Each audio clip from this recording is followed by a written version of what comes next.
I'm Anna, and up until recently, I thought I had everything figured out. Adam and I had been married for 3 years. We lived in a lovely apartment in a good neighborhood, and both of us had stable jobs. I worked at an advertising agency, and Adam was in charge of sales at a sports nutrition company.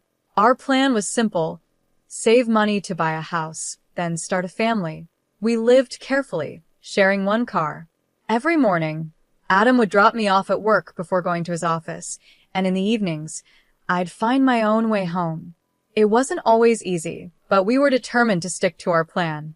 Then Adam's sister, Mary, came to visit with her 3 kids. She was a single mom. Her husband had died in a car accident. Adam's parents, my in-laws, were very protective of her and wanted to make sure she never felt lonely. That's why they sent her to stay with us. When Mary arrived, Adam was thrilled. "Isn't it great to have them here?" he said as he helped with her bags. I nodded, trying to be as excited as he was. "Sure, it'll be nice to spend time together." At first, I thought Adam's attention to Mary and her kids was kind. He played with the children, listened to Mary's problems, and went out of his way to make them feel comfortable. But as days went by, his focus on Mary grew stronger. He started asking me to put her needs first too. "Anna, can you help Mary with the kids' laundry, or why don't you take Mary shopping? She needs to relax." I was already tired from work, and now I had to take care of Mary and her children. The situation got worse when Adam said, "Anna, Mary's going through a hard time. We need to make her stay as comfortable as possible. Can't you be more understanding?" I stared at him, disbelief filling me. "Adam, I'm trying, but I'm tired too. I work all day, then come home to cook and clean for everyone. I need a break as well." He frowned, clearly upset by my answer. "Mary is a single mom. She needs our support. You should be more sympathetic." As I watched Adam continue to fuss over Mary and her kids, a sinking feeling hit me. This wasn't just a short visit anymore. Something had changed, and I wasn't sure if I was going to like where this was headed. Days turned into weeks, and there was no sign that Mary was planning to leave. I was completely drained, both mentally and physically. After long days at the ad agency, I would come home, cook for everyone, and clean up the mess. Adam's constant complaints were wearing me out. "Anna, Mary doesn't like spicy food. Can't you make something else?" Adam said one evening. I held back my frustration and bit my lip to keep from crying. "Adam, I'm doing my best. I'm tired too, you know," I replied.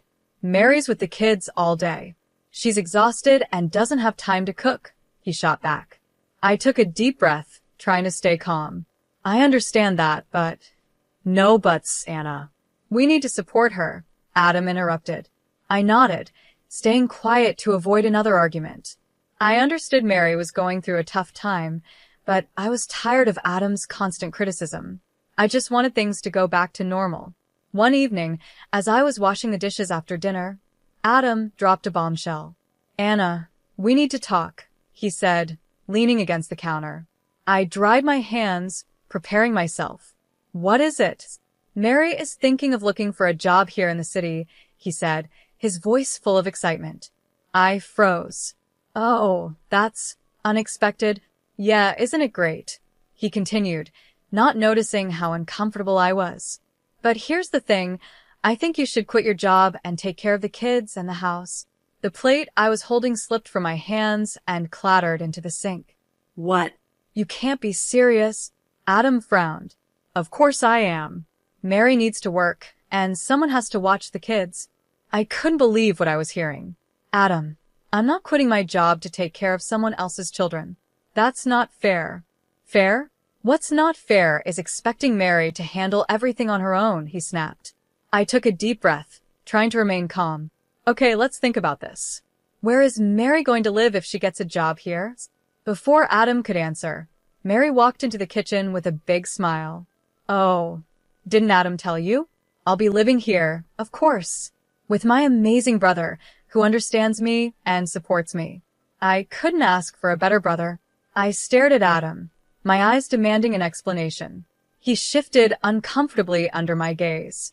"Look, Anna, can we talk about this later? He said, avoiding eye contact. No, Adam. We need to talk about this now, I said, my voice shaking. I'm not okay with this. We can't all live together. It's too cramped in this apartment for 7 people. Adam's face lit up like he had just thought of a brilliant idea. But honey, don't you see? This is perfect. We were planning to buy a house anyway, and now we have an even better reason to do it sooner. There'll be plenty of space for everyone. I couldn't believe what I was hearing. Adam, that's not the point.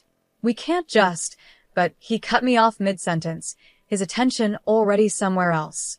Sorry, Anna. We'll talk later. I promised the kids I'd play with them. And just like that, he was gone, leaving me standing in the kitchen, my mouth wide open, feeling like I'd been hit by a truck. From that day, everything changed. Adam stopped driving me to work, always with the same excuse. Sorry, babe, I'm really busy this morning. I knew he wasn't telling the truth, but I couldn't prove it. So, I started commuting on my own, both in the morning and evening, adding even more stress to my already busy days. One afternoon, I came home early from work, hoping to start dinner early. Instead, I walked into complete chaos. Mary was lying on the couch, glued to some trashy reality show, while her kids were running wild. Mary, I said, trying to keep my voice calm. What's going on here? She barely looked up. Oh, hi, Anna. The kids were bored, so I let them play. I looked around in shock. The walls were covered in crayon marks. Strange stains were all over the couch, and my beloved houseplants, the ones I had cared for over the years, were knocked over, with soil scattered across the floor. This isn't playing, Mary. This is destroying our home, I said, unable to hide the frustration in my voice. Mary shrugged, her eyes already back on the TV. They're just kids, Anna. Lighten up. I took a deep breath, counting to 10 in my head. Mary, I thought you were looking for a job. Any luck? She waved her hand dismissively. Oh, I've sent my resume everywhere, but nothing good has come up yet. They all want too much work for too little pay. I'm not desperate, you know. I bit my tongue, holding back what I really wanted to say. Of course, she wasn't desperate. She had everything handed to her here, with Adam and me paying for everything and doing all the work. That night, as Adam and I got ready for bed, I tried again to talk to him. Adam, we need to set some ground rules. Mary can't just let the kids run wild like that, and she needs to start helping out around the house. Adam sighed, looking frustrated. Anna, Mary's going through a tough time. Can't you cut her some slack? Slack? Adam, I've been cutting her slack for weeks. Our home is being destroyed. I'm doing all the work, and you're acting like I'm the one being unreasonable. Keep your voice down, Adam whispered. You'll wake everyone up. Look, I know it's not perfect, but it's family. We have to stick together. As I lay in bed that night, listening to Adam's soft snores, I felt even more alone. I couldn't help but wonder when I stopped feeling like part of this family, and more importantly, how much longer I could live like this. As the days turned into weeks, things at home only got worse. Adam seemed completely unaware of the chaos his sister and her kids were creating. Whenever I tried to set some rules or ask the kids to clean up after themselves, Mary would run to Adam and complain. One evening, I overheard her talking to him in a fake concerned voice. Adam, I don't think Anna likes the kids. She's always yelling at them, making them clean. They're just kids, you know. I waited for Adam to defend me, to at least say that asking kids to clean up isn't cruel. But instead, I heard him sigh. I'm sorry, Mary. I'll talk to her. That night, Adam came to me in our bedroom. Anna, look at this place. It's a mess. If you can't keep it clean with the kids here, maybe what, Adam? I asked, already knowing where this was headed. Maybe you should think about quitting your job. If you were home full-time, you could keep the house in order without putting so much pressure on the kids. I laughed bitterly. So now it's child labor to ask kids to clean up after themselves? Adam, do you even hear yourself? But he wasn't really listening. He'd been pushing this idea for weeks, and I was tired of arguing about it. You know what, Adam? Fine. You want me to quit? I quit. His eyes widened in surprise. Really? You mean it? I nodded, a plan forming in my mind. Yep, I'll call work tomorrow and tell them. Adam's face lit up with a big grin, and he hugged me tightly, not noticing how stiff I was in his arms. "Oh, Anna, this is great. You'll see. Everything will be better now." The next day, I did call work, but not to quit. I spoke with my boss and explained that I needed to take a 4-month unpaid leave for family reasons.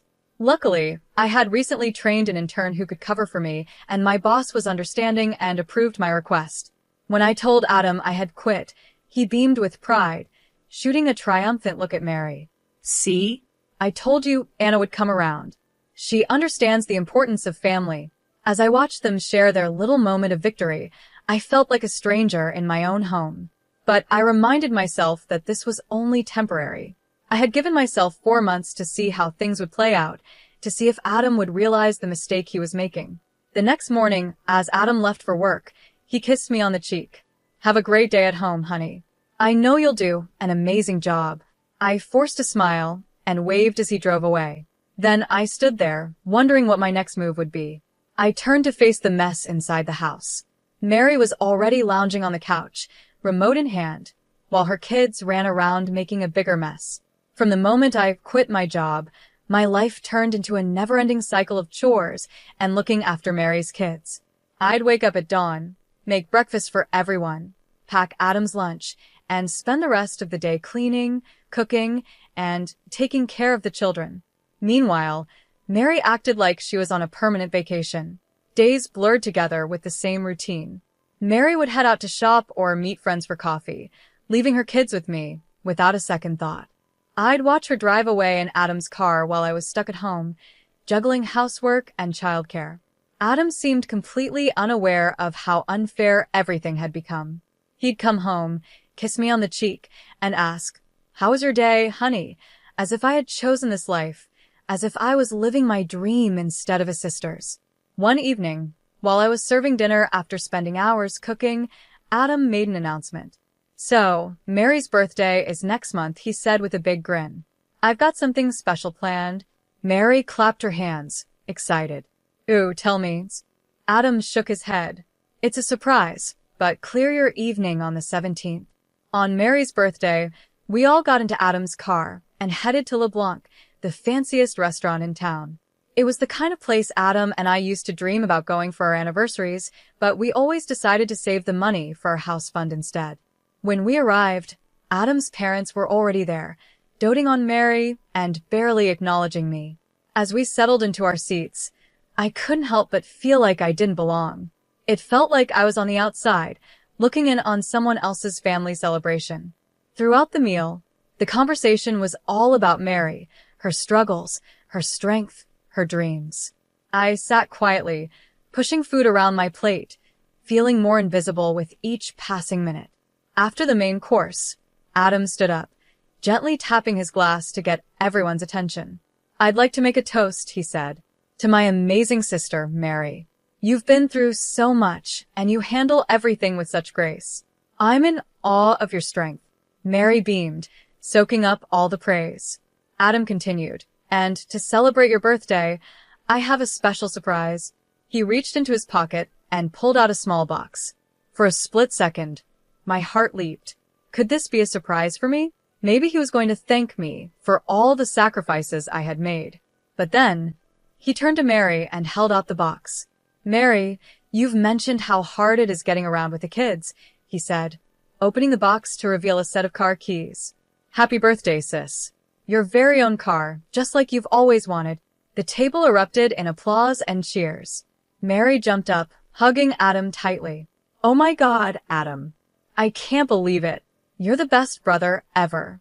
I sat there frozen in shock. A car. He had bought her a car. My mind flashed back to all the times I had told Adam we needed a second car, and all the times he had said we couldn't afford it because we were saving for a house. "Adam," I said, trying to keep my voice calm, "can I ask why you bought such an expensive gift for Mary?" The table went silent, and everyone looked at us. Adam's smile faded a bit. "Well, Mary needs a car. She has 3 kids, and it's hard for her to get them to the park or the doctor. Plus, she'll need it when she starts working soon." I couldn't believe what I was hearing. "And what about me?" I've been asking for a second car for months. Adam's expression turned cold. You're at home all day, Anna. You don't need a car. The unfairness of it all hit me like a punch. How much did this car cost, Adam? I asked. He shifted uncomfortably in his seat. $60,000. The room started spinning. $60,000? Where did you get that kind of money? Adam cleared his throat. I took it from our joint account, but don't worry. I'll put it back when I get my bonus at work.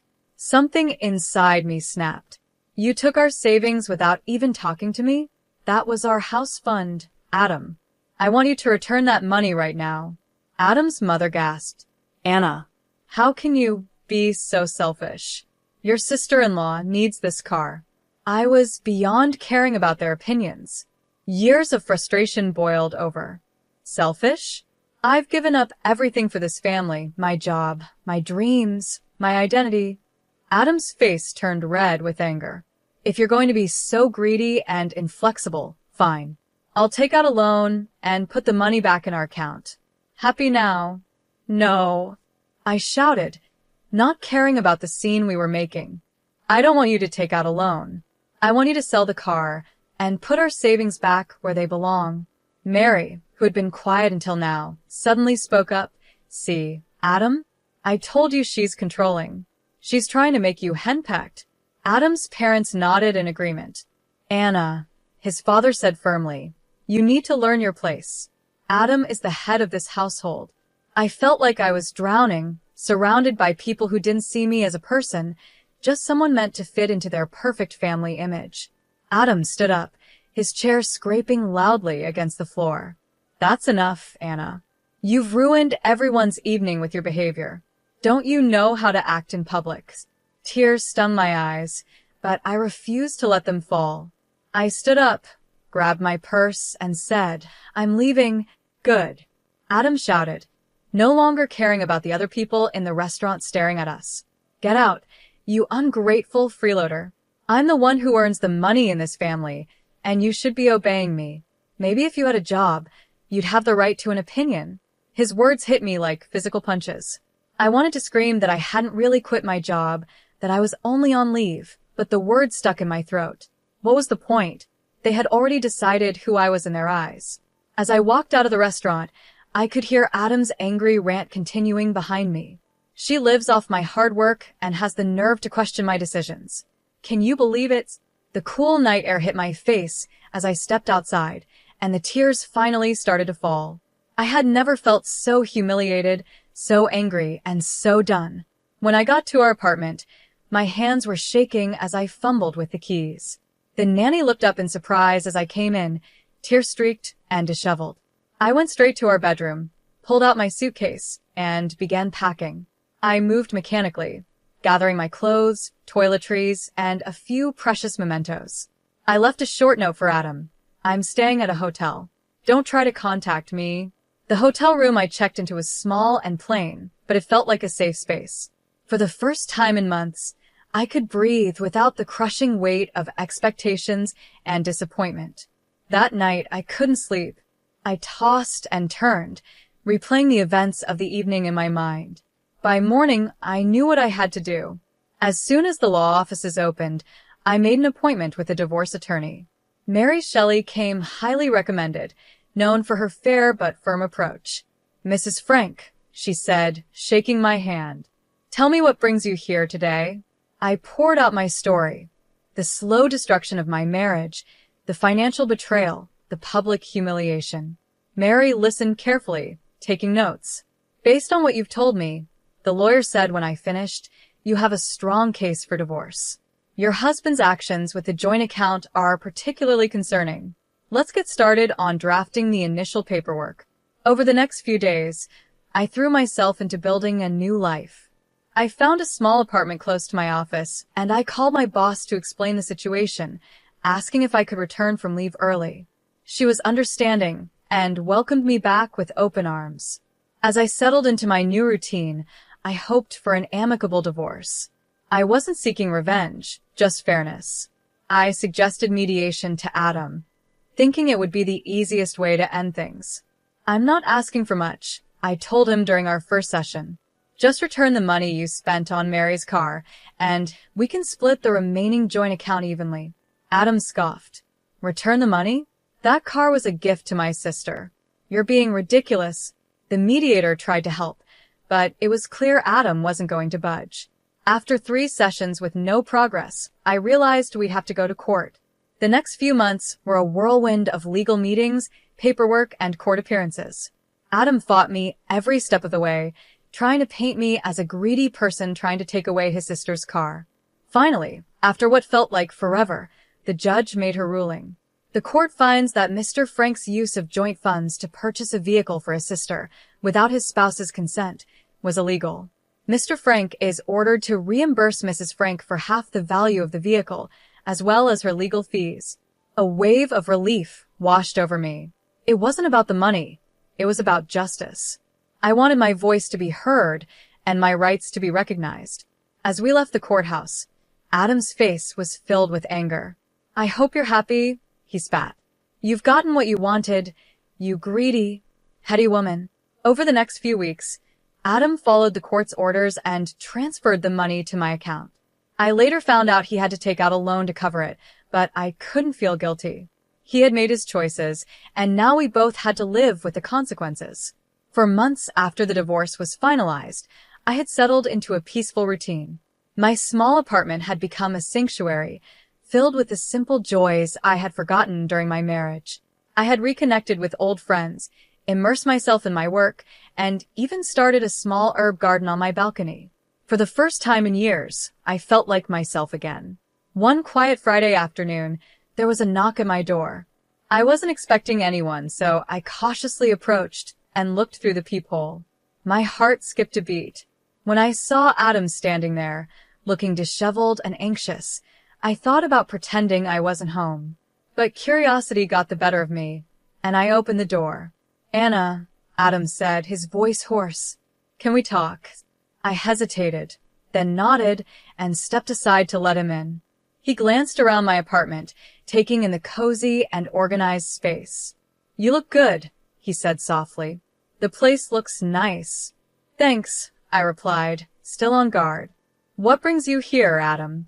He sank onto the couch, running his hands through his hair. I messed up, Anna. I see that now. I came to apologize and, well, to ask for your help. I sat in the armchair across from him, waiting for him to continue. I lost my job, he blurted out. The company downsized, and I was let go. I'm still paying off the loan for Mary's car, and I'm barely making ends meet. Mary, she refuses to sell the car or get a job. Says she's not ready yet. A small part of me felt a twinge of satisfaction hearing this, but I pushed it aside. I'm sorry to hear that, Adam, but I'm not sure how I can help. He looked up at me, his eyes pleading. The apartment is a mess. Mary doesn't clean, and the kids are out of control. The landlord is threatening to evict us because of the noise and mess. I realize now that you were right about everything. Mary's not just going through a rough patch. She's taking advantage of me. And I let her. I sat there, listening. The feeling of being right was bittersweet. Yes, I had been right, but at what cost? Anna, Adam continued, his voice breaking. I know I don't deserve it, but I was hoping we could start over. I've learned my lesson. I miss you. I miss us. Maybe with your help, we could fix things. For a moment, I was taken back to the early days of our marriage, the love we had, the dreams we shared, the future we had planned together. But then I remembered the betrayal, the humiliation, and the months of feeling invisible and unvalued. I took a deep breath. Adam, I appreciate your apology, and I'm sorry you're going through a tough time, but I can't go back. His face fell. But Anna, I've changed. I see things clearly now. I shook my head gently. The thing is, Adam, I've changed too. These past few months have shown me what I'm capable of and what I deserve. If you betrayed me once, how can I trust you wouldn't do it again when things get hard? I wouldn't, he insisted. I've learned my lesson. Maybe you have, I said softly. But that doesn't change the fact that I'm happier now. I found freedom in being on my own, in making my own choices without worrying about a partner who didn't value my opinions. Adam's shoulders slumped. So, that's it? There's no chance for us. I stood up, making it clear the conversation was over. I think it's best if you go, Adam. I really hope things get better for you, but I'm not the answer to your problems. You need to find your own path and make your own decisions. He nodded slowly and got to his feet. At the door, he turned to me one last time. I really am sorry, Anna, for everything. I know, I said quietly. Goodbye, Adam. As I closed the door behind him, I leaned against it and let out a long breath. A mix of emotions filled me. Sadness for the dreams we once shared, a little satisfaction at seeing Adam face the consequences of his actions, but more than anything, I felt an overwhelming sense of relief and freedom.